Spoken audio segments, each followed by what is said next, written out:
globe running for that position. In case you don't know me, originally I'm from Chicago. My husband and I moved here. Is that my phone? I'm so sorry. Kelly, just start over. Oh yeah, we moved here in 2015 from Chicago, and I have two teenage boys, twins. They're juniors in high school. My husband works at he's the CTO at a luxury retail store. And we also have a technology business that we own, and I'm the president and the chief human persons officer. And my specialty is I'm a culture coach for people in the technology sector. So why am I running for the Frisco ISD board? That's a really good question. And it probably kicked off last year with a lot of frustration with issues that kind of started off with COVID. People were trying to get in front of the school board and talk to them about their concerns, and they didn't want to hear from us. And I found that fascinating, that you couldn't talk to your school board about really important things like a pandemic. And I made a mental note at that time that I don't ever want to be in this position again. I said that to myself so many times, and I really thought I was the only person out there that felt this way. It was frustrating. And recently, if you don't know, the Frisco ISD board changed their policy a few months ago, and you actually can no longer talk in front of the school board about non-agenda items. They took that away. Only agenda items. Now, what happens when something important pops up and you need to talk to that board of trustees at a school board meeting about something you perceive to be important or something that's happening to your children at school? Well, you're SOL, plain and simple. And I have a hard time with that. I believe the Board of Trustees is there to hear the community. That's their number one thing. But I know that they're feeling overworked. I know they're frustrated right now, and they feel that they only have time to attend to board stuff. So, Frisco right now, the city of Frisco, has 2 meetings a month.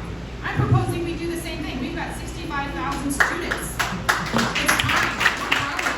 We need to address our growth and probably emulate the same thing that the Frisco city is doing by having 2 meetings a month. And in this way, the board can cut their work in half, and we can bring back the agenda and non-agenda items for the parents to talk about. That makes sense to me. If a board of trustees or superintendent don't agree with what you're saying, I still feel like they're there to hear us out of respect and decency. They don't have to agree with us, but that's what they're there for. We have a community input night now that they have directed the families to go to speak about, talk and pick the things off your mind. That is not a school board meeting. That is not an official school board meeting. And some people say, well, what's the big deal? Well, the big deal is when you go to another night to talk, and you stop going to your school board meetings, you stop learning about what's happening in your school board, right?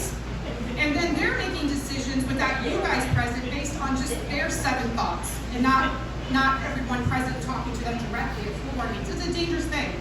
I will say CRT is a very hot topic right now, and it doesn't matter how many times you say CRT is not being taught, it's been ruled against. It doesn't matter. It's at the top of the agenda, and it's frustrating. I'm also going to talk about the book burning thing for just a moment. In Richmond, Virginia, last week, they came up with a great idea. Don't remove the books, but if you're uncomfortable with the content, you can have your kid's library card boundary set to what you're comfortable with. If there's a topic you don't want your kid reading, then fix the library card for your own child. What's comfortable for one parent and what's comfortable for another parent or family is completely 2 different things. And has there ever been a good thing that's happened for banning books across the street? No. No. Leave the books there, and if you're not comfortable, fix your kid's library card. The top 3 things on my agenda are the teachers. The teachers need so much help, and I have a million ideas of how we can help them. I come from a very strong technology background, and I would like to put some things in place to help make us more leaders in that sector. Our kids are not finding out what's going on right now, what's going futuristically as far as career choices, and we could better help educate them to make better decisions. We need to talk about what's happening now and what the future looks like with technology. And lastly, it is the communication and transparency. Right now, if you do want your item added to the school board agenda, you have to get 2 trustees to agree to add it to that agenda. We tried that last year with no luck.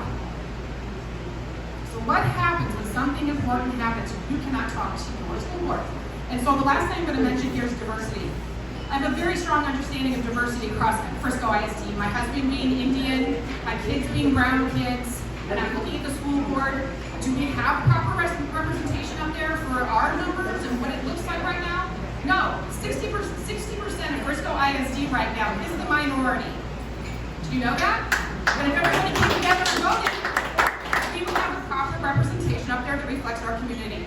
And I just want to say, last night, the Frisco City Council thing was that 117 votes difference? Is that what that was? That's right. 125. Do we want that to happen for the school board races? No. No, you guys have to get out there and vote. This is the only way it happens. And because you're the majority, you have no excuse but to be there and help us make this happen. Please do not let, the 32% of our Frisco ISD make the decisions, please. So get out there and make stuff happen. Frisco.com. I have a plethora of information of probably 10 or 15 original ideas of why I'm running. I can't say that for my opponents. I don't see their original ideas. I've been working for the last year on original ideas to make things better for our kids and our schools. So please look me up.